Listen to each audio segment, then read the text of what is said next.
I'm Kevin Robson, and I'm talking to you from the car because in a very real sense this is where my ideas about serviceability were born. About 10 years ago now, I was driving along, as I am now, to my old business school at Durham University, where I was doing some teaching and some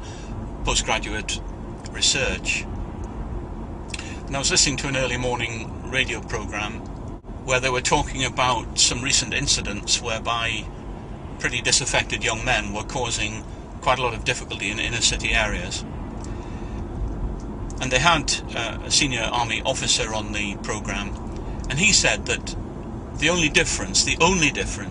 between a group of angry young men and a platoon of soldiers was morale. And that morale was based on four things: trust in your leaders, a trust in your mates, a pride in the job, and a belief in the cause. And it was these four things that made me realise that here was a framework for thinking about how our organisations structure themselves to deliver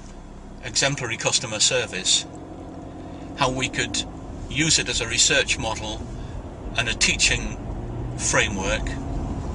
but also to bring the whole idea together into a framework of practice in which organisations could put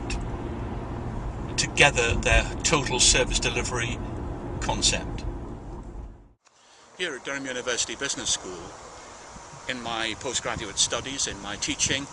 and in my research, I was of course well grounded in issues to do with leadership, with organisational behaviour, with human resource management, motivation of people,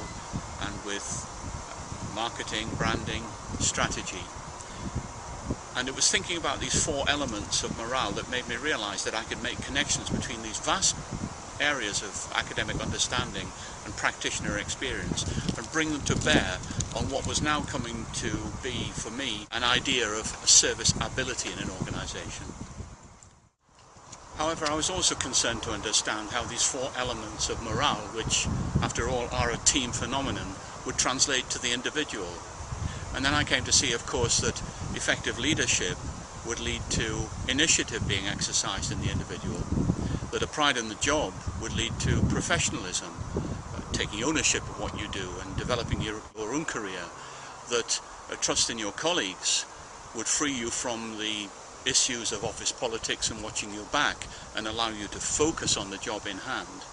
and that a belief in the cause would lead to that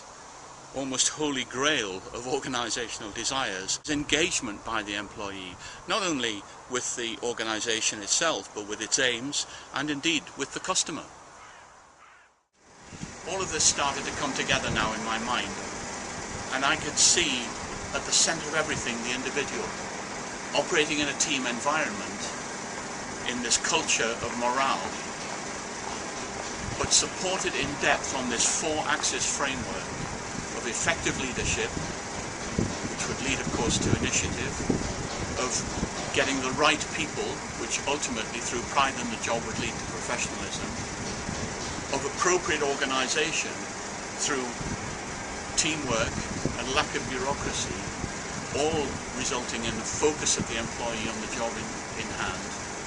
and clarity of purpose, the strategic things, leading through to belief in the cause, and therefore engagement.